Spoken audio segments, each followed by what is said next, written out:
بالای 12 خیلی راحت‌تر الان میتونید این مجاری صفراوی رو که مستقیما صفرا رو میریزن به داخل 12 ببینید. و این هم سیاه رگ تحت کبدی بود که از روده‌بند به کبد میره. همونطوری که برای اینکه من بتونم بهتر نشون بدم باید روده‌بند رو پاره کنم و روده رو باز کنم که هم با طول روده و همین که بخش‌های بعدی اون. من روده رو کاملا باز کردم. همونطوری که مشخص هست میبینید روده بسیار طویلی هست. بعد از روده یک سکم قرار داره. برای اینکه بتونم نشون بدم یه خورده میارم بالاتر که شما بهتر بتونید این قسمت ها رو ببینید.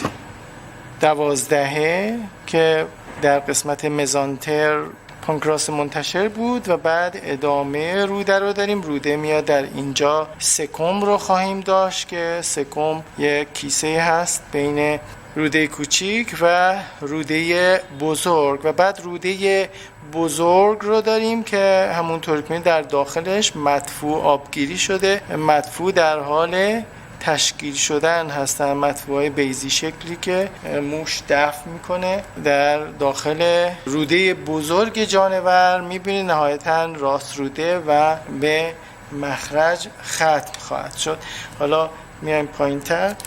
همونطوری که میبینید این سکم ارتباط روده کوچیک با سکم و بعد روده بزرگ درش مدفوع در حال تشکیل شدن هست. این دستگاه گوارش جانور بود. جانور تقریبا همه چیز خار هست و روده بلندی هم داره و این بخش سکم هم که درش باکتری هایی هستن که تخمیر مواد غذایی غیر قابل هضم مثل سلولوز رو انجام میده.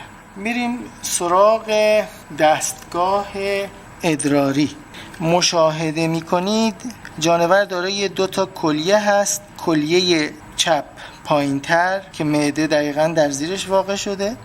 اگر من اینجا این کلیه رو بکشم، اینجا یه مقدار چربی است. کمی بالاتر اینجا یه قده کوچیکی رو میبینید. این قده که با فاصله نسبت به کلیه سمت چپ قرار گرفته قده آدرنال یا قده فوق کلیوی است. در سمت راست هم اگر نگاه کنید کلیه بالاتر قرار گرفته و نزدیک اون یه قده آدرنال هم وجود داره. پس قده آدرنال کلیه سمت راست بالاتر و قده آدرنال هم نزدیکتر به اون قرار گرفته، در صورتی کلیه سمت چپ پایینتر قده آدرنال با فاصله از اون قرار گرفته.